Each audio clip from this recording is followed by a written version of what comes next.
On March 14, 1849, the county courthouse in Lowndes County, Alabama, burned to the ground in what officials called an unfortunate accident caused by an overturned lamp.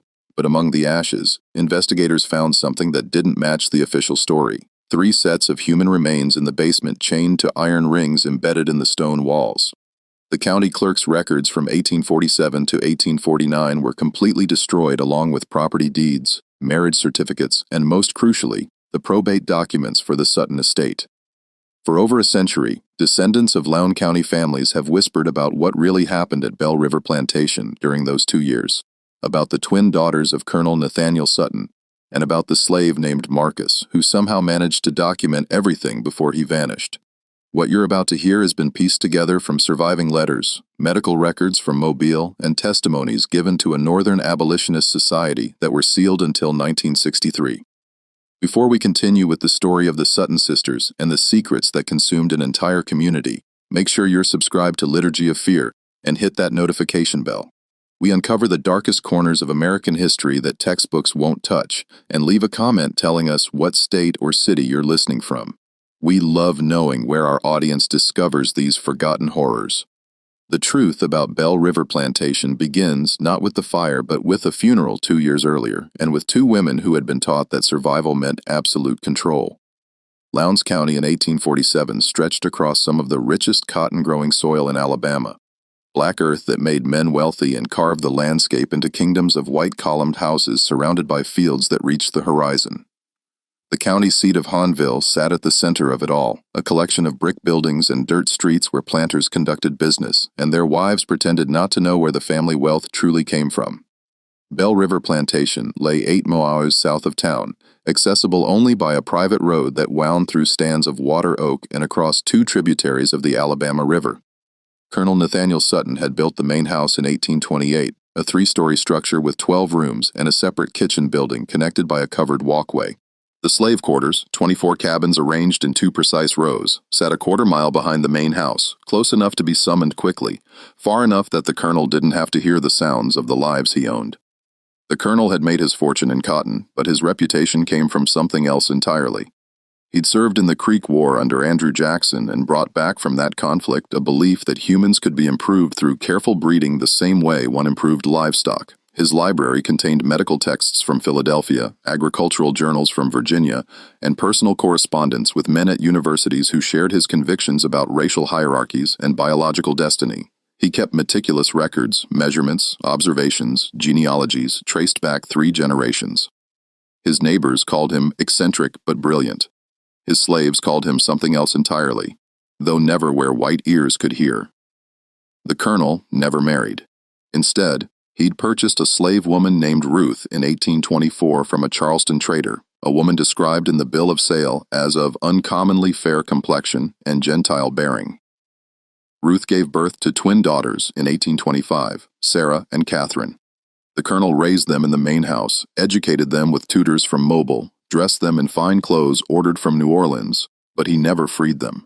He never acknowledged them as his daughters in any legal document. On paper, they remained his property, an arrangement that gave him absolute authority over every aspect of their existence. Sarah and Catherine grew up in a peculiar isolation. They learned to read and write, to paint watercolors and play the pianoforte. They studied literature and mathematics, geography and French, but they rarely left the plantation grounds. The colonel controlled who visited and when, screening every potential social contact through his own rigid criteria. He told them they were special, that they had been given advantages that elevated them above their station, but that the world beyond Bell River would never understand or accept them. He taught them that safety came from seclusion, that trust was a weakness, and that power, however limited, was the only currency that mattered. The twins learned these lessons too well. They developed their own language of glances and gestures, finishing each other's sentences, sometimes falling silent for days and communicating only through notes passed across the dinner table. They wore identical dresses in coordinating colors, Sarah in deep green, Catherine in midnight blue. They read the same books at the same pace, one starting at the front, one at the back, meeting in the middle. They shared everything, hairbrushes, jewelry, secrets, and eventually something darker. Their mother Ruth died in 1839, officially from pneumonia, though the slave quarters whispered about bruises on her arms and fear in her eyes during her final weeks. After her death, the colonel's control over his daughters tightened like a noose. He installed locks on their bedroom doors that could only be opened from the outside. He required them to submit weekly written reports on their activities, their thoughts, their dreams. He began testing them, leaving valuables in obvious places to see if they would steal, introducing them to male visitors to observe their reactions, creating situations designed to reveal any hidden rebellions. The plantation itself prospered through these years. By 1847, the colonel owned 63 enslaved people whose labor produced 142 bales of cotton annually. He sold his crop through factors in Mobile and invested the profits in more land, more slaves, more books for his ever-growing library. The slave population at Belle River had an unusual demographic profile and disproportionate number of light-skinned individuals, more children than the birth rate should have produced, and a disturbing pattern of families separated and sold away just as children reached adolescence. The overseer, a man named Jonas Pritchett, had worked at Belle River for 15 years. He lived in a cottage near the slave quarters and carried out the colonel's orders with mechanical precision. Pritchett kept his own records, punishment logs, work assignments, dietary restrictions for slaves the colonel had designated for his breeding program. These notebooks, written in Pritchett's cramped handwriting, documented atrocities with the casual tone of farming reports, which women were forced into which cabins, which children were sired, by which men, which pregnancies were terminated, and by what methods. In the main house, Sarah and Catherine understood more than their father realized. They read his journals when he traveled to Mobile on business. They listened at doors and gathered fragments of conversations between Pritchett and the colonel. They knew what happened in the quarters after dark, knew which of the slaves were their half-siblings, knew that their father viewed human beings as experimental subjects in his personal laboratory of racial theory, and they learned to hate him with a cold, patient fury that would have terrified him if he'd recognized it. The morning of February 3, 1847 arrived with unseasonable warmth, temperatures climbing into the low 60s even before noon. Colonel Sutton had spent the previous evening in his study, working by lamplight on correspondence with a professor at the Medical College of South Carolina. The household staff noticed nothing unusual when he failed to appear for breakfast. He often worked through the night and slept late. It was Pritchett who found him at 10, slumped in his leather chair with papers scattered across his desk. The colonel's face had a grayish tinge, and when Pritchard touched his hand to wake him, the skin felt cold and waxy. Dr. Amos Grayfield arrived from Hanville 2 hours later and pronounced Colonel Nathaniel Sutton dead, estimating the time of death as sometime between midnight and dawn. Hard seizure, Dr. Grayfield declared, barely glancing at the body. Man was 56 years old, worked himself to exhaustion. I'd warned him about his caloric temperament and excessive mental strain. The heart gives out. Simple as that. But several details didn't align with this tidy diagnosis. The colonel's dinner tray, brought to the study at 8 o'clock the previous evening, sat on a side table with the food barely touched. A cup of coffee, long since gone cold, showed a peculiar residue at the bottom, a fine sediment that glittered faintly in the lamplight. The colonel's final letter addressed to his attorney in Mobile remained unfinished mid-sentence. I have made certain arrangements regarding the future of my daughters, which must be executed precisely as stipulated for their own protection and for the preservation of my life's work. Should any person attempt to, the sentence ended there, the pen trailing off the page as if his hand had suddenly lost strength. Sarah and Catherine stood together in the hallway outside their father's study, wearing matching black mourning dresses that they'd somehow procured despite having no prior knowledge of his death. Their faces showed no tears, no evidence of shock or grief. They held hands, fingers interlaced, and watched the proceedings with identical expressions of watchful calm. "We should examine him more thoroughly," suggested Mr. Harold Breenage, a neighboring planter who'd arrived to pay his respects. "Nathaniel was in good health last month when I saw him at the courthouse." "This seems rather sudden." The colonel worked himself into the grave. Dr. Grayfield snapped, irritated at having his professional judgment questioned. "I've seen it 100 times. The body simply gives out. Now, if you'll excuse me, I need to speak with the daughters about funeral arrangements," but Dr. Grayfield never got that conversation. Sarah addressed him first, her voice perfectly modulated and cold as January rain. "Dr. Grayfield, we appreciate your prompt attendance. The funeral will be held 3 days hence with burial in the family plot. Mr. Jeremiah Osgood, our father's attorney from Mobile, has been summoned and should arrive by tomorrow evening. Until such time as the will is read and the estate settled, Catherine and I will manage the plantation affairs. Pritchett will continue as overseer under our direct supervision." The men in the room exchanged glances. Women didn't manage plantations. Certainly not unmarried women barely 22 years old. And there was something else, something they couldn't quite articulate, a sense that Sarah and Catherine had been waiting for this moment, that they'd rehearsed these words and knew exactly how events would unfold. "Now, Miss Sarah," Mr. Greenidge began in the patronizing tone men reserved for women discussing matters beyond their comprehension. "You can't seriously expect to. Our father educated us specifically for this eventuality," Catherine interrupted, her voice a mirror of her sister's. "We understand crop rotation, market factors, the management of field labor. We've studied his methods for years. This plantation will continue to operate at its current level of productivity." What the men didn't know, couldn't know, was that Sarah and Catherine had prepared for this day for months. They'd studied their father's account books, memorized the names and capabilities of every enslaved person on the property, learned which merchants in Hahnville could be manipulated, and which needed to be avoided. They'd planned for every contingency except one, the specific contents of their father's will. The funeral took place on February 6th under gray skies that threatened rain, but never delivered. 43 neighbors and business associates attended, gathering in the parlor where the colonel's body lay in a walnut casket lined with white satin. The Reverend Samuel Yates from Hahnville's Presbyterian Church delivered a eulogy that praised the colonel's contributions to Alabama's agricultural prosperity and his devotion to advancing scientific knowledge. Not one enslaved person from Bell River attended the service, though they gathered in the quarters that evening for their own ceremony. A mixture of Christian hymns and older traditions, singing songs that celebrated liberation and the settling of accounts. They kept their voices low, but the sound carried across the fields to where Sarah and Catherine sat on the main house varing. "They think they're free now," Sarah said softly.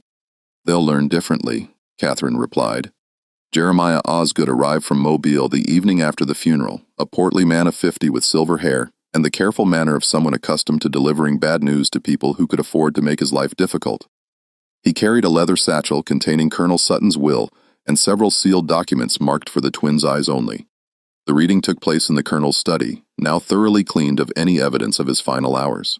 Sarah and Catherine sat together on a settee, their black mourning dresses rustling slightly as they adjusted their positions. Pritchett stood by the door, uninvited but tolerated, his weathered face expressionless. Osgood opened his satchel and withdrew a thick document bound with black ribbon. Colonel Sutton revised his will on December 12, 1846, less than 2 months before his death. The provisions are unconventional. The document's opening paragraphs were standard charitable bequests to the Presbyterian Church, personal items distributed to various acquaintances. Then Osgood reached the section concerning the plantation and its inhabitants. "To my daughters, Sarah and Catherine Sutton, I leave the entirety of Bell River Plantation, including all lands, structures, livestock, equipment, and human property, to be held jointly and equally between them. However, this bequest is conditional upon the following stipulations, which must be satisfied within 24 months of my death." Osgood paused, cleared his throat uncomfortably, and continued. "First, both daughters must enter into lawful Christian marriage with men of suitable character and standing approved by the executive of this estate. Second, both marriages must produce legitimate offspring within the stipulated time frame. Third, the daughters must maintain the plantation at current levels of productivity and demonstrate sound management of its resources." Sarah's hand tightened on Catherine's, their knuckles going white. "Should these conditions not be met," Osgood read, his voice dropping lower, "Bell River Plantation and all its assets shall be sold at public auction, with proceeds distributed equally among the following charitable institutions." The list included agricultural colleges, medical societies, and organizations dedicated to the advancement of scientific understanding of human populations. The colonel's final attempt to ensure his ideology outlived him. "There's more," Osgood said, withdrawing a second document. "A private letter to you both." He handed the sealed envelope to Sarah, who broke the wax seal with her thumbnail. Inside, their father's handwriting covered 3 pages of heavy cotton paper. Catherine leaned close, and they read together in silence. The letter explained the colonel's reasoning with chilling clarity.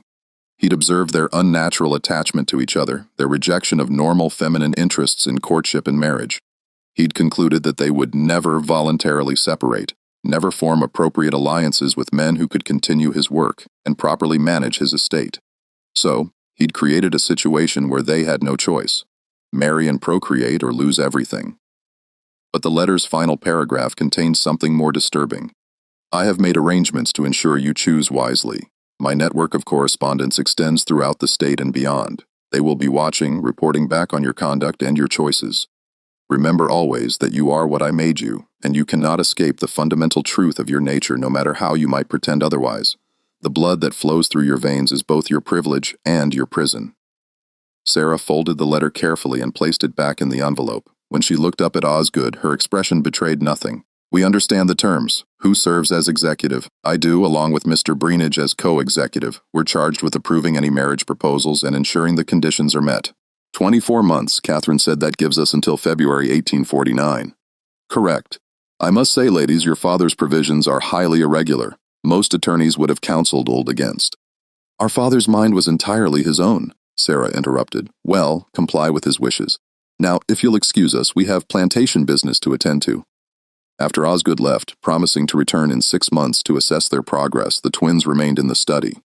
They sat in their father's chair, Catherine on the seat, Sarah perched on the armrest, and looked at the walls lined with journals and medical texts, at the ledgers documenting 2 decades of human experimentation disguised as agricultural management. We can't find suitable husbands in 24 months, Catherine said finally. He knew that he designed this to fail. Not if we control every variable, Sarah replied.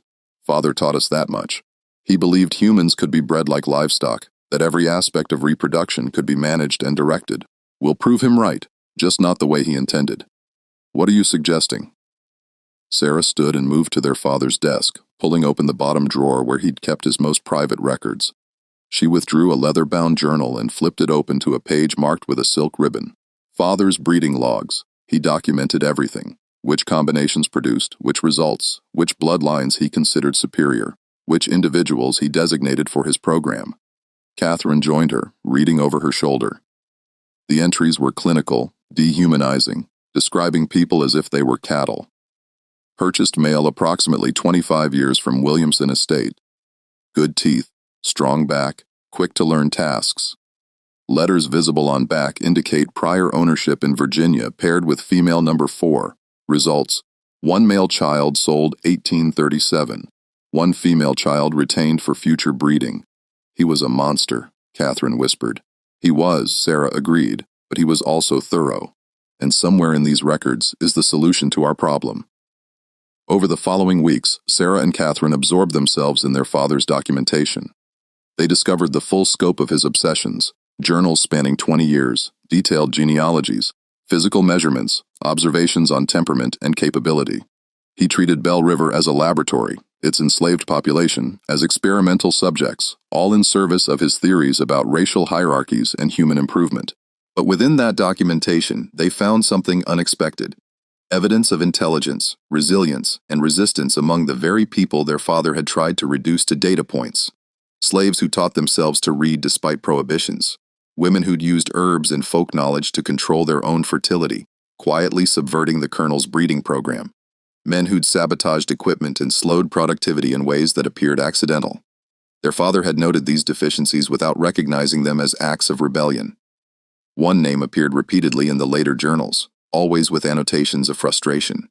Ruth, their mother. The Colonel had purchased her expecting a compliant bearer of children for his experiments.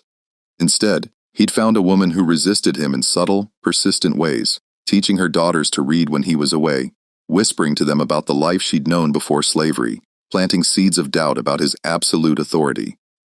She tried to protect us, Catherine said, tracing her finger over their mother's name in the ledger, even when she couldn't save herself. Then we owe her more than survival, Sarah replied. We owe her victory.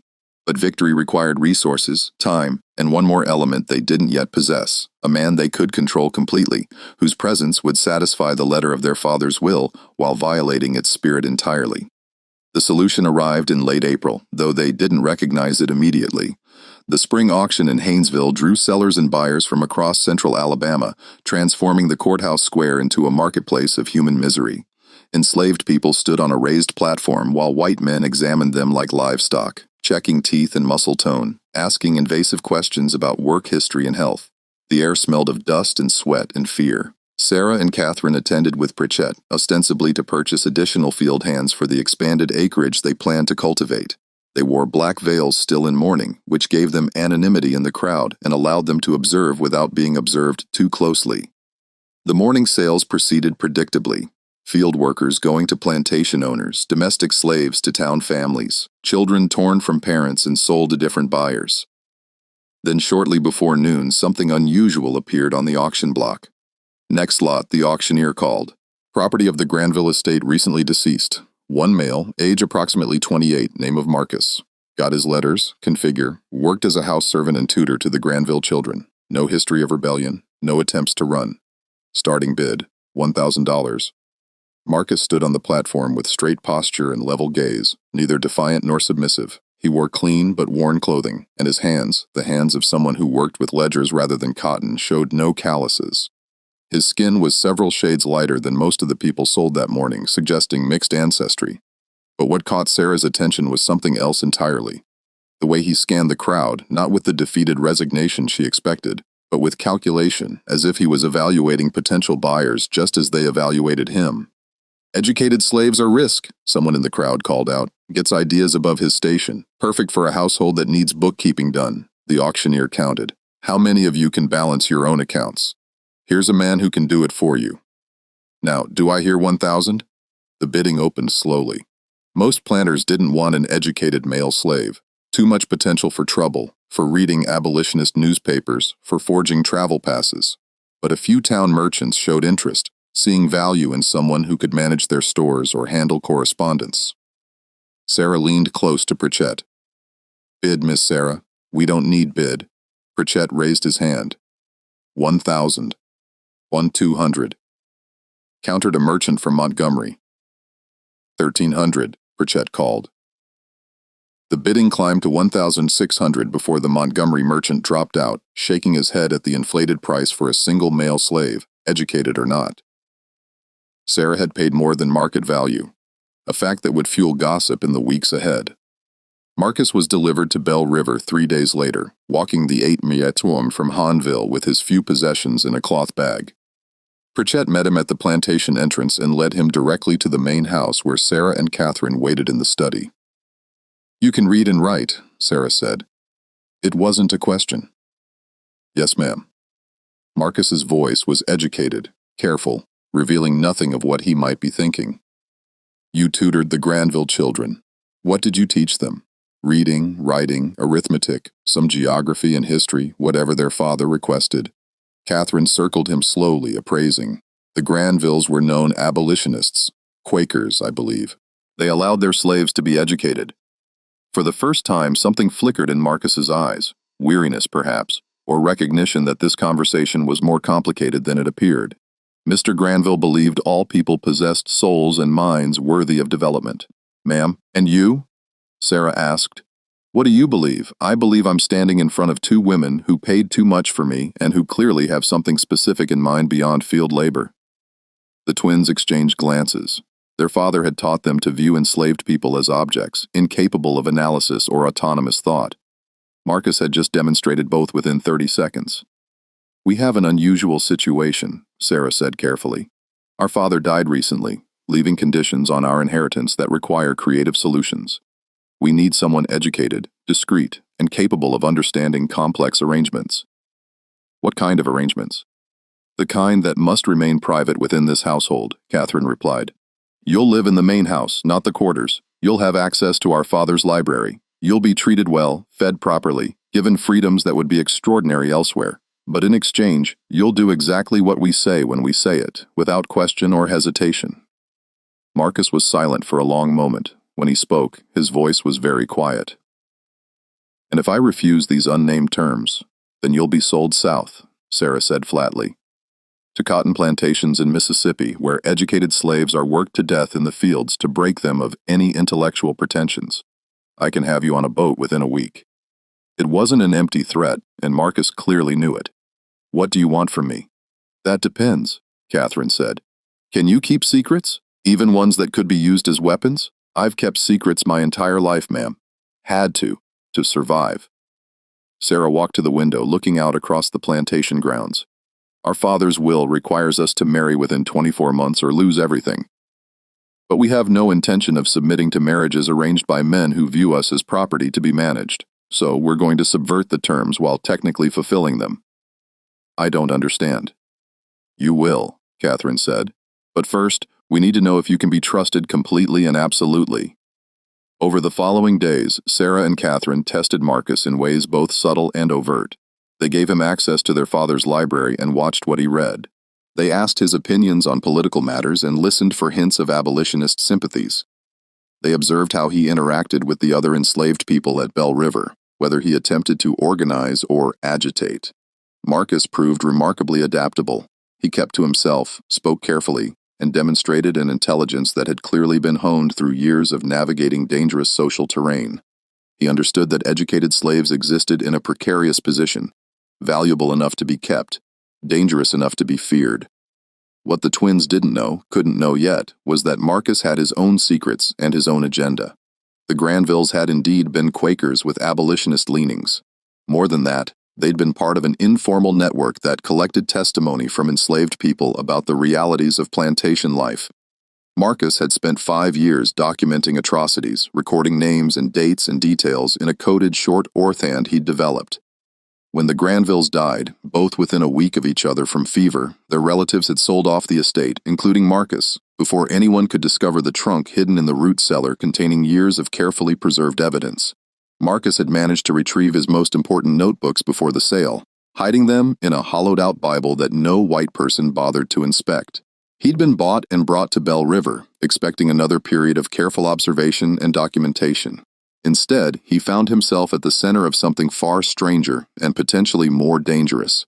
By mid-May, the arrangement had clarified. Marcus would serve as the twins' private secretary, managing household accounts and correspondence.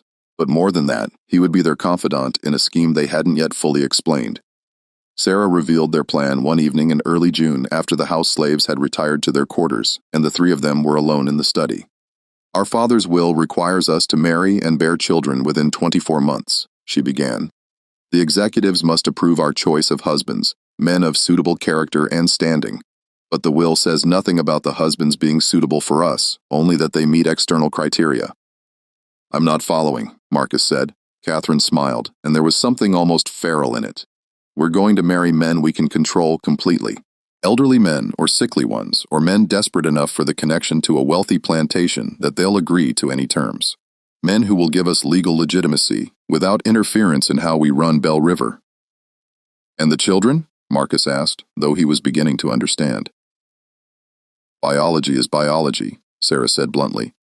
Our father spent 20 years proving that lineage can be strategically managed. The executives need to see marriages and pregnancies. They don't need to see what happens behind closed doors. The full implications hit Marcus like cold water. They wanted him to father their children, to create the appearance of legitimate heirs, while the twins maintained control through marriages that existed only on paper. You're asking me to commit an act that could get all of us killed, he said slowly. If anyone discovered, no one will discover, Catherine interrupted. We control this household completely. The marriages will be arranged carefully. We'll manage every detail, every possible witness, every piece of evidence. You'll be protected. Protected? Marcus laughed bitterly. I'm a slave. There's no protection for me. If this fails, you'll be ruined socially, perhaps sent away somewhere. I'll be hanged or burned alive, which is why you'll be motivated to ensure it doesn't fail, Sarah said, and in exchange, you'll receive something worth the risk. What could possibly be worth freedom? Catherine said quietly. Documented legal freedom and enough money to go north and start a new life. We'll wait until after the children are born and the estate is secure. Then we'll manumit you, provide funds, and send you away with a cover story that holds up to scrutiny. Marcus looked between them, searching for deception or false promises. And if I refuse, you won't, Sarah said with certainty. Because you want freedom more than you fear death, and you're smart enough to recognize this as your only real chance. She was right, and he knew it. But there was something else at play, something the twins hadn't considered. Marcus saw in their scheme not just a path to personal freedom, but an opportunity to document and expose the entire system. If he could gather evidence about the Sutton family's secrets, about the Colonel's experiments, about the network of planters and overseers who'd collaborated in decades of atrocities. He could send that information north and strike a blow against the institution that had stolen his life. "I'll do it," he said finally, on one condition. "You're not in a position to make conditions," Catherine said. "I am. If you want my cooperation rather than my resentful compliance, I want to know everything. Your father's journals, his correspondence, his breeding logs, all of it. If I'm risking my life for this scheme, I deserve to understand the full context." The twins considered this. Giving Marcus unrestricted access to their father's papers was dangerous, but refusing might create exactly the resentful compliance he'd mentioned. "Agreed," Sarah said.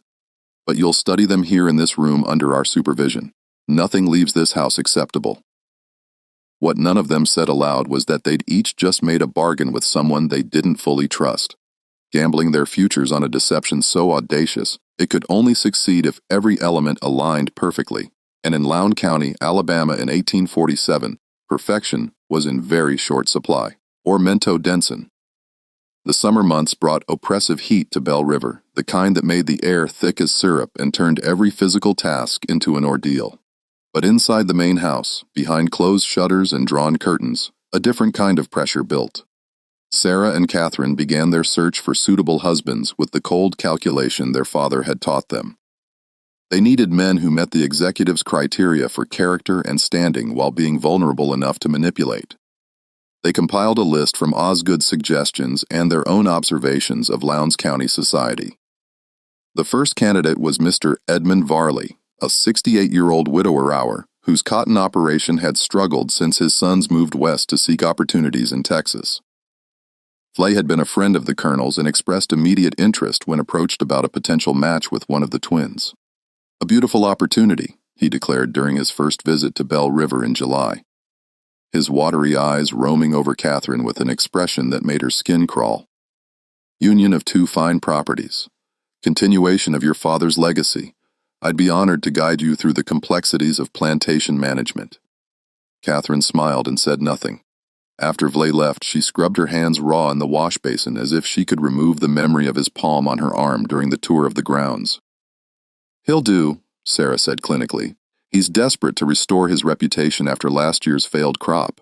He'll agree to any prenuptial terms to secure the connection." "I can't," Catherine whispered. "Sarah, I can't let him touch me." "He won't. That's the point. The marriage is legal fiction. Marcus fathers the child, Vlay gets credit, and we maintain control. But arranging two such marriages proved more complex than anticipated. The executives, particularly Breenidge, had strong opinions about suitable matches. When Sarah suggested she might marry a merchant from Mobile, a man of 42 with moderate success in the cotton trade, Breenidge rejected him immediately. "Unsuitable background," he declared. "Your father intended you to marry into established planter families, not commercial classes. The man's grandfather was an indentured servant, for God's sake." The twins pushed back, arguing that the will's language didn't specify planter families, only men of suitable character and standing. But Breenidge held firm, threatening to petition the courts to clarify the will's intent if they continued pushing inappropriate candidates. "He's trying to force us into marriages that benefit him." Sarah fumed after one particularly contentious meeting. "He has sons. You realize he's probably angling to marry one of us off to his own family." While the marriage negotiations dragged on, Marcus immersed himself in Colonel Sutton's papers. What he found there exceeded his worst expectations. The Colonel's breeding program had operated for 2 decades with systematic brutality. He'd forced specific pairings, sold away children who didn't meet his criteria, and separated families with no consideration for human bonds. He documented everything in clinical language that dehumanized people into data points. Female number 7 shows resistance to breeding assignments. Recommend increased discipline in isolation to induce compliance. But the journals also contained something else, evidence of a network. The Colonel hadn't worked in isolation. He corresponded with other planters, with medical professionals, with academics at Southern universities. They exchanged research findings, compared methodologies, and discussed ways to advance their theories about racial hierarchies and human improvement. Marcus began making careful copies of the most damning entries using paper Sarah provided for household accounts and writing late at night when the twins had retired. He developed a system for hiding his copied pages inside a hollowed-out section of his mattress, building a secret archive that would eventually travel north. But he also began to notice something the twins didn't mention: the pattern of illness among Belle River's enslaved population. In late July, 3 women in the quarters developed symptoms: lesions, fever, progressive weakness. Pritchett reported it casually, suggesting they be isolated and given minimal care until they recovered or died. But Marcus had read the colonel's private medical notes and recognized what he was seeing: syphilis. The colonel had infected multiple women, either deliberately as part of his research or through his systematic sexual abuse. Now the disease was spreading through the quarters passed between couples, transmitted from mothers to infants. Marcus brought his findings to Sarah and Catherine one evening, laying out the medical texts he'd found with their father's annotations. Your father gave them syphilis. Either he contracted it himself and spread it, or he exposed them deliberately. The journals suggest both, and it's killing them. Catherine's face went pale. How many? At least 7 showing symptoms now, but syphilis can remain dormant for years. There's no way to know how many are infected without proper medical examination, and even then, he trailed off, the futility evident. Sarah stood abruptly and walked to the window, her back rigid. Can it be treated? Mercury treatments sometimes, but they're almost as dangerous as the disease itself and expensive, and would require a doctor willing to treat enslaved people properly, which Marcus didn't need to finish that sentence either. Do it anyway, Sarah said without turning around. Purchase whatever medicines are needed from Mobile. Have doctor come out, and if he refuses to treat them adequately, find someone who will. Miss Sarah, the cost. I don't care about the cost. Our father did this. We're not going to let them die from his depravity. It was the first crack in the facade Marcus had seen, the first indication that the twins might be motivated by something beyond self-preservation. He filed it away as valuable intelligence. Dr. Grayfield arrived 2 days later, irritated at being summoned to treat slaves. He examined the sick women with barely concealed disgust, confirmed the diagnosis, and prescribed mercury treatments with the cheerful confidence of someone who didn't particularly care whether the patient survived. Course of treatment takes months, he said, washing his hands in the basin a house servant provided. Can't guarantee results. Frankly, might be more economical to just isolate them and let nature take its course, replace them with healthy stock. We'll take your prescription, Catherine said coldly, and we'll need you to examine the entire slave population. Everyone identify all potential cases. Grayfield's eyebrows rose. That's 40+ people. The expense is ours to bear. When can you begin? The examinations took place over 3 days in August, conducted in a cabin Pritchett cleared for the purpose. Grayfield worked with mechanical efficiency, noting symptoms in a ledger and dispensing diagnosis with the bedside manner of a livestock inspector. The final count was worse than Marcus had feared. 14 confirmed cases, another 8 probables. Nearly a third of Belle River's enslaved population had been infected by the colonel's systematic abuse. Sarah and Catherine absorbed this information in silence. Then Sarah made a decision that would have shocked their father and confused their neighbors. We're treating all of them, she announced. Purchase the mercury, the bandages, whatever's needed. Improved rations for the sick. They need strength to survive the treatment. Reduced work quotas. And Marcus, you'll oversee the treatments. Keep detailed records of who receives what and their progress. Miss Sarah Pritchard objected. This is going to cost thousands of dollars and reduce productivity significantly. Your father would never. Our father did this to them, Catherine interrupted. We're correcting his damage. The expense is irrelevant. What the twins didn't articulate even to each other was the complex motivation behind their decision. Partly it was pragmatic. Dead slaves couldn't work, and the plantation's value depended on its labor force. Partly it was guilt, recognizing their complicity in their father's system, even as his victims. But partly it was something else, something neither wanted to examine too closely, the recognition that their father's greatest crime wasn't the specific atrocities he'd committed, but the fundamental belief that other people existed only as instruments for his purposes. They'd been raised to think the same way. Now confronted with the human cost of that worldview, they were being forced to choose what kind of people they would become. Marcus watched these developments with growing confusion. He'd expected to find monsters at Belle River, people who viewed him as less than human. Instead, he'd found 2 women who'd been made into something twisted by their father's abuse, who were now struggling to untangle their own humanity from the poison he'd fed them. It didn't make them allies. It didn't mean he trusted them, but it complicated his simple narrative of oppressor and oppressed in ways that made his documentation more difficult. While Marcus grappled with moral complexity, the marriage negotiations reached a crisis point. In September, Breenidge arrived at Bell River with a proposal. His nephew, Thomas Breenidge, aged 34, recently returned from New Orleans, where his cotton brokerage had failed due to what was delicately termed unfortunate investments. Thomas needed a fresh start and a wealthy connection. Sarah needed a husband the executives would approve. Perfect match, Breenidge declared, having already decided the matter. Thomas has impeccable breeding, understands plantation management, and will provide the steady male guidance you require. Sarah met Thomas twice before reaching her conclusion. He was weak, vain, and deeply in debt, which made him perfect for her purposes. "I'll agree to the match," she told Breenidge, "under specific conditions, a prenuptial contract giving me sole management of Bell River. Thomas receives an annual income, but no decision-making authority over plantation operations, and the marriage doesn't take place until my sister's match is also arranged.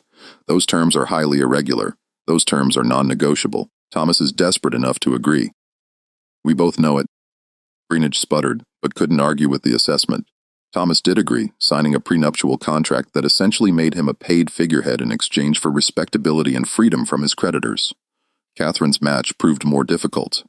Edmund Vlay had grown impatient and shifted his attention to a widow in Montgomery.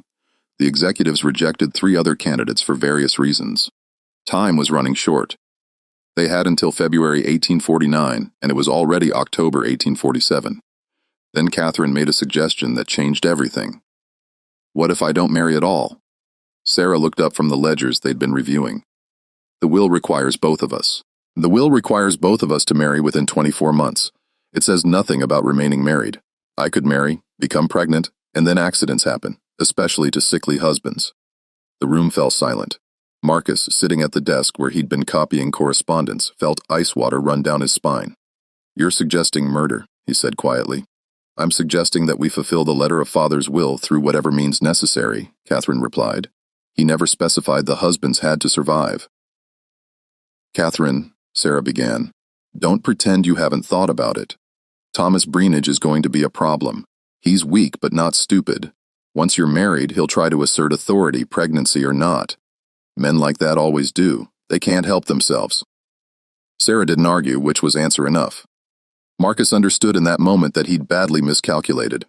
He'd thought the twins were victims of their circumstances, trapped women trying to escape their father's control through desperate means. But they were their father's daughters in ways that went deeper than blood. They'd learned to view people as obstacles to be managed or removed. "If you're planning to kill anyone," he said carefully, "I want no part of it." "That's not what I agreed to." "You agreed to do what we say," Catherine reminded him. "And you'll keep doing it because the alternative is being sold south, remember? Then sell me south. I won't be party to murder." The twins exchanged glances. Sarah spoke first, her voice softer. "Catherine's talking theoretically. We're not planning to kill anyone, but she's right that we need to consider all possibilities. This situation is more complicated than we anticipated." Marcus didn't believe her, but he also recognized he had no good options. If he refused to cooperate, they could indeed sell him away, and his documentation would be lost. If he reported their plans to authorities, he'd be dismissed, a slave's word, against white women's, and likely executed for daring to make accusations. So, he did what enslaved people had always done. He nodded, agreed, and began planning how to protect himself when the inevitable violence came. November brought the first frost in a new development. Sarah's wedding to Thomas Breenidge was scheduled for December 15th. The ceremony would take place at Bell River with Reverend Yates officiating. Catherine would serve as maid of honor. The executives would attend to witness the fulfillment of the first condition. But, behind the wedding preparations, darker plans took shape. Sarah and Marcus began their physical relationship in early November. Clinical encounters that took place in the locked study after Catherine retired. Sarah approached it with the same cold efficiency she applied to plantation management. This was reproduction, not intimacy, a biological function necessary to achieve a goal. Marcus found it profoundly disturbing, not because of the racial taboo they were violating, though that danger hovered over every encounter, but because of the emotional emptiness of it, the way Sarah could separate physical acts from human connection so completely. My father did this to dozens of women, she said one night afterward as they lay apart on the study floor. Forced them into exactly this situation. And I swore I'd never be like him. Yet here I am. You're not forcing me, Marcus said, though it wasn't entirely true. The threat of being sold south hung over everything, aren't I? You're enslaved. By definition, you can't consent. I tell myself, this is different because I'm offering you freedom afterward because we're partners in this deception, but we're not partners. I own you. There's no consent possible in that dynamic. It was the most honest thing she'd said to him, and it made everything worse because it meant she understood exactly what she was doing and did it anyway. By mid-November, Sarah was pregnant. Dr. Grayfield confirmed it during a visit to check on the syphilis treatments. The executives were delighted, one condition satisfied, one more to go. Thomas Breenidge, who'd arrived at Bell River 2 weeks earlier to prepare for the wedding, accepted the news with the oblivious pleasure of a man who believed his own virility explained everything. Catherine's situation remained unresolved. She'd rejected 6 potential husbands, frustrating the executives and running the calendar dangerously close to the deadline. Then, in early December, she made an announcement. I've found someone acceptable. Mr. Lawrence Kemper, widower hour, age 51, with a small plantation in Wilcox County. Moderate means respectable reputation, no children from his first marriage. I'll need to meet him, Breenidge said. Of course, he'll visit next week. Lawrence Kemper arrived on December 8th, a thin, nervous man with graying hair and a persistent cough that suggested consumption. He spoke little, deferred to Catherine constantly, and seemed pathetically grateful for her attention. He's perfect, Catherine told Marcus after Kemper had left, dying slowly, desperate for companionship and too weak to assert any authority. The executives will approve him because he meets their surface criteria, and he'll be dead within a year, leaving me a widow free to do as I please. You're going to let him die of consumption? I'm going to let nature take its course. Is that murder, Marcus? Marrying a sick man knowing he won't survive? Marcus had no answer. That didn't sound like moral evasion. Sarah's wedding took place on a cold, clear December day. 40 guests attended, filling Bell River's parlor with the smell of perfume and wood smoke from the fireplaces. Reverend Yates performed the ceremony with his usual ponderous solemnity. Thomas Breenidge looked pleased with himself, clearly believing he'd secured a valuable prize. Sarah wore a dress of ivory silk that Catherine had sewn, and her expression throughout the ceremony was as blank as a porcelain doll's. Marcus watched from the back of the room, technically serving as additional household staff for the event. He saw Sarah speak her vows without hesitation, saw her accept Thomas's kiss with perfect composure, saw her smile, and accept congratulations from guests who had no idea what kind of performance they were witnessing.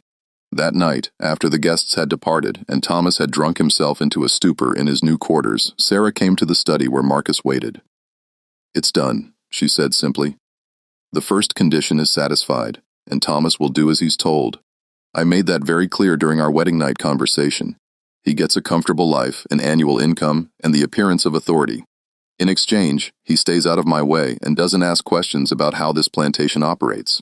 He agreed to that. He agreed to avoid being exposed as a fraud who embezzled from his business partners in New Orleans. I purchased his cooperation with threats, Marcus, the same way I purchased yours. I'm my father's daughter, remember? The bitterness in her voice was new, and Marcus recognized it as dangerous. Sarah was beginning to hate herself for what she was becoming, which meant she might do something unpredictable to prove she was different from her father, or something terrible to prove she didn't care. Catherine's wedding was scheduled for January 20th, 1848. The executives approved Lawrence Keir after minimal scrutiny. His background checked out, his property holdings were legitimate, and his desperate eagerness to remarry blinded them to any potential issues. But in the weeks between the two weddings, something shifted at Bell River. The house staff began whispering about arguments between the twins, raised voices behind closed doors. Pritchett reported that both women seemed distracted, making decisions about plantation management and then countermanding them hours later. Marcus knew what was happening. The strain of maintaining their deception, combined with Sarah's growing self-loathing and Catherine's increasingly cold calculation, was fracturing their previously united front. It came to a head the night before Catherine's wedding. Marcus was in the study working on his secret documentation when he heard screams from upstairs. He rushed up to find Sarah and Catherine in Sarah's bedroom. Catherine with blood running from her nose, Sarah with scratch marks on her face. She wants to kill him, Sarah shouted when she saw Marcus. Not just let him die, actually poison him. He's dying anyway, Catherine screamed back. Why wait? Why risk him changing his mind about the marriage terms? We dose him with arsenic. He's dead in 6 months. I'm a widow and pregnant, and we're done with all of this because that makes us murderers. Actual deliberate murderers. We're already murderers. Or had you forgotten the coffee you served father the night he died? The room went silent. Marcus stared at the twins, understanding flooding through him with sickening clarity. You killed your father, he said. Sarah sank onto the bed, her face in her hands. Arsenic mixed with powdered glass in his coffee. Small amounts over 3 weeks made it look like heart failure. Dr. Grayfield never suspected because he wanted to believe it was natural causes. We had to, Catherine said, her voice defiant. He was going to sell Marcus and 3 other slaves to a trader from Mississippi. We overheard him making arrangements, and he was planning to force us into marriages with men he'd selected, men who would have helped him continue his breeding program. We had no choice. There's always a choice, Marcus said quietly. Easy for you to say, Catherine snapped. You're not trapped in a cage built by a man who viewed you as a biological experiment. I'm trapped in a cage too, just a different kind, and I've never killed anyone to escape it. The argument might have continued, but they heard footsteps on the stairs. Thomas stumbling drunkenly toward his wife's bedroom.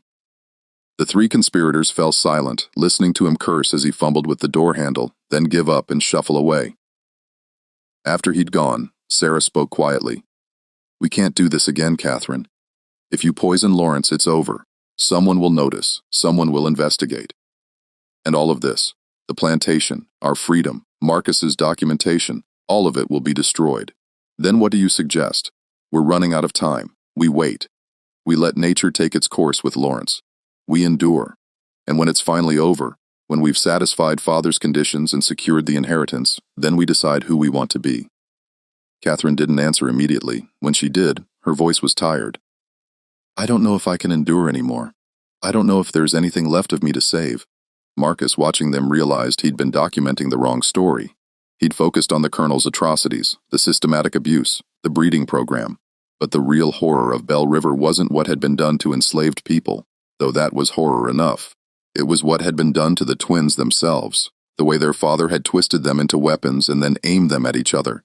They were victims and perpetrators simultaneously, trapped in roles they hadn't chosen, but were now performing with increasing desperation, and Marcus was trapped with them, his own survival dependent on a scheme that seemed more likely every day to end in catastrophic violence.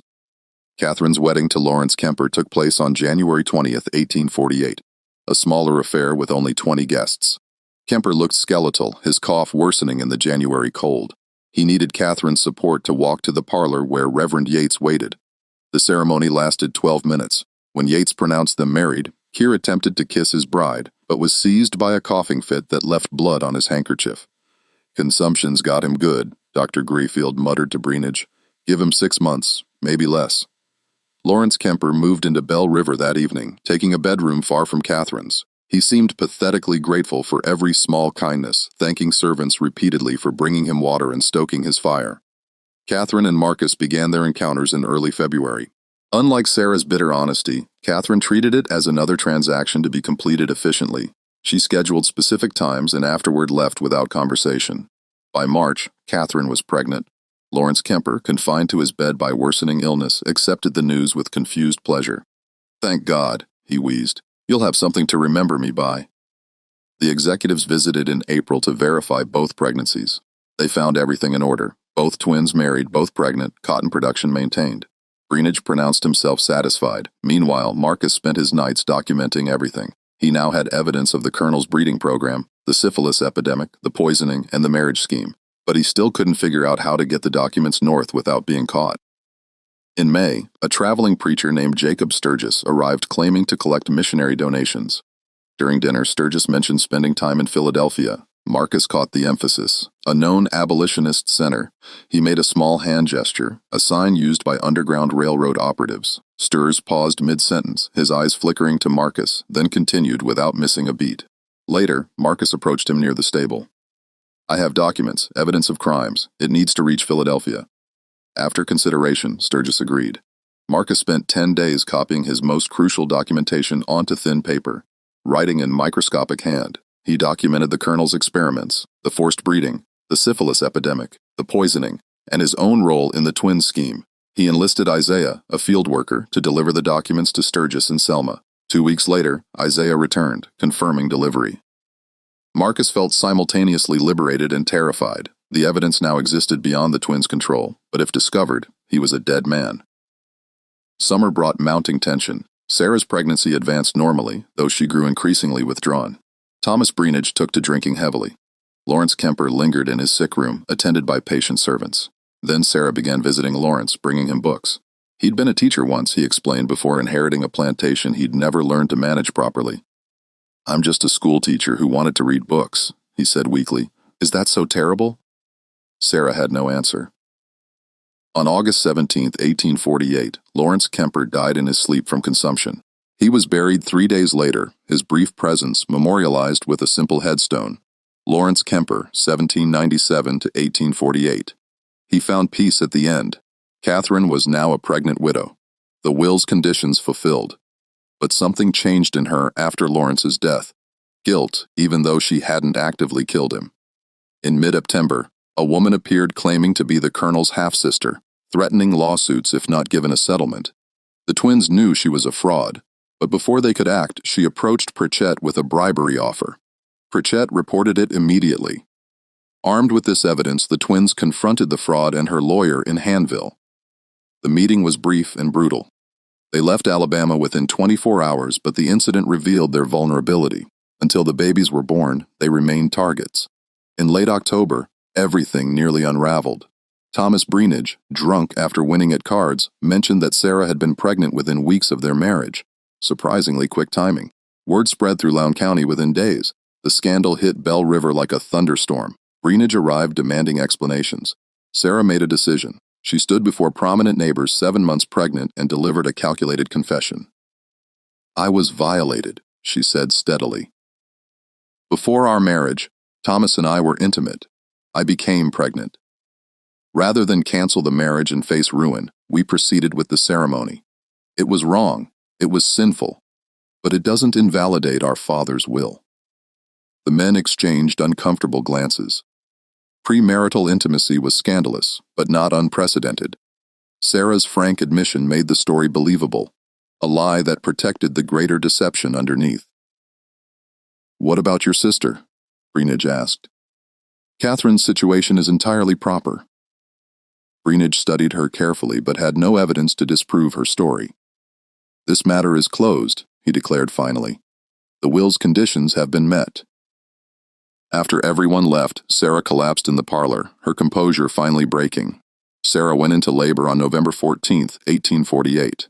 The labor lasted 18 hours. At dawn on November 15th, a baby's cry pierced the morning silence.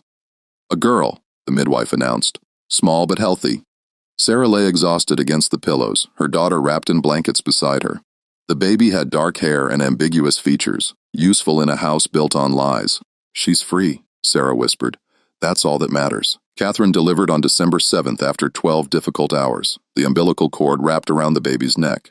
The midwife worked with calm efficiency until a weak cry confirmed survival.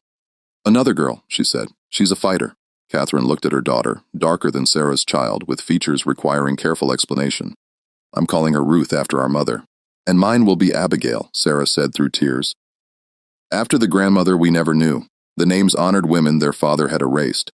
They were the first decisions the twins had made that weren't calculated for advantage, simply mothers naming their daughters.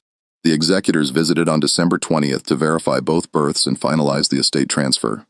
Breenidge examined the babies clinically, noted their existence, and pronounced the will's conditions fully satisfied. Bell River Plantation is hereby transferred to Sarah Breenidge and Catherine Kemper. The estate is officially closed. After he left, Sarah felt nothing. No triumph, no relief, just exhaustion. They'd won, but the cost had been enormous. Marcus entered carrying Abigail. "She wants her mother." As Sarah took her daughter, she made a decision. "We're keeping our promise. Your manumission papers will be filed next week, funds sufficient to reach Philadelphia and establish yourself there." Marcus had been expecting delays. The directness caught him off guard. "Just like that, we made an agreement. I'm honoring it. And the documents I sent north." Sarah's eyes narrowed. I know about those. Pritchett intercepts all correspondence. I know what was in them. Everything about Father's programs, the poisoning, our arrangement. Then why didn't you? Because you were right to document it. Someone needs to tell the truth. Maybe your testimony will reach people who can change things. Catherine appeared with Ruth. We're not stopping you, but we're asking for 6 months. Stay until June. Help stabilize operations. Then leave with our blessing and enough money to start fresh. It was masterful manipulation, but also honest. 6 months, he agreed. The winter passed in relative peace. Syphilis treatments continued, with several making full recoveries. The twins settled into motherhood while maintaining efficient plantation operations. Marcus spent evenings preparing for departure, but found himself reluctant to leave. He developed attachment to the children he'd fathered and complicated understanding of the twins themselves. Victims attempting to escape victimhood, trying to be better than they'd been raised to be. In March, a letter arrived from Pennsylvania addressed to Marcus. It was from Jacob Sturgis. The testimony had reached the Pennsylvania Anti-Slavery Society. They were compiling it for a report on Alabama plantations. Father's legacy will be exposure and condemnation, Sarah said quietly. Everything he believed will be used as evidence of the system's depravity. He was a monster, Marcus said. I know, but he was also my father. They moved Marcus's departure to mid-April. The night before he left, Sarah called him to the study. I've been thinking about what we did, she said. We convinced ourselves we were different from Father because we offered you freedom. But we weren't different. We just used more sophisticated coercion. I know. And yet, you stayed the extra months, completed the treatments. You fulfilled your bargain even after you knew I discovered your documentation. Sarah handed him a satchel heavy with gold coins. This is more than we agreed. There are also letters of introduction to merchants who won't question a freed slave with proper papers. Why? Because Abigail and Ruth will ask about their father someday. I want to tell them he was a good man who made difficult choices, who documented truth when others wanted it buried. Catherine appeared with both babies. We're saying goodbye properly, as families should. Marcus held his daughters one last time, memorizing their faces. Be good, he whispered. Be better than all of us. Marcus left Belle River on April 18, 1849. He carried his papers and a digeray Sarah had commissioned secretly, him holding both girls on the back, Marcus and his daughters, April 1849. May they all find freedom. He reached Mobile and secured passage north. The ship departed April 23rd. He never returned to Alabama, but his testimony did. The Pennsylvania Anti-Slavery Society published their report in July 1849, detailing plantation conditions and naming Colonel Nathaniel Sutton specifically. It caused outrage in northern states and fury in southern ones. In August, Harold Breenage began asking questions about how Belle River information had reached Pennsylvania. On September 3rd, he arrived with a sheriff and warrant to search for evidence of abolitionist activity. Marcus was manumitted, Sarah replied calmly. He left with our blessing. Whatever he did after is his business. He stole property, your father's journals. My father's journals passed to us. We gave Marcus access as part of his duties. What he did with that access is speculation. The search lasted 3 hours. They found nothing. Catherine had burned everything potentially incriminating weeks earlier. Breen Ridge was forced to leave empty-handed, though his parting words carried threat. This isn't over. Eventually someone will find the truth. After he left, Catherine said, we need to disappear. It took 6 weeks. They sold Belle River for immediate cash, manumitted several key people with funds to establish themselves, and sold the remaining population to a Quaker merchant who'd promised transport to free states. Thomas received his property in cash settlement for agreeing never to contest the sale. On October 14, 1849, Sarah and Catherine boarded a ship in Mobile bound for New Orleans, traveling as widows with infant daughters. But before leaving Alabama, they made one final stop. On October 15th, a fire started in the Hanville courthouse basement. The building burned for 6 hours, collapsing before dawn. 3 bodies were found, identified as vagrants seeking shelter, though no one looked carefully at why they'd been chained in the basement. The investigation concluded an overturned lamp caused the accidental fire. Most county records from 1847-1849 were destroyed. Anyone trying to trace Belle River's history would find only fragments and gaps. Sarah and Catherine reached Wisconsin in December 1849. They purchased a small farm outside Madison using false identities, presenting themselves as widowed sisters starting over. Their daughters grew up knowing only that their mothers had come from Alabama, had escaped difficult circumstances, and that their father had been a good man who'd made sacrifices. Marcus established himself in Philadelphia as a bookkeeper. He never married, never had other children, never spoke publicly about Alabama, but he continued providing testimony and helped transport escaped slaves until the Civil War began. He kept the de jure type hidden, taking it out occasionally to look at his daughters' faces.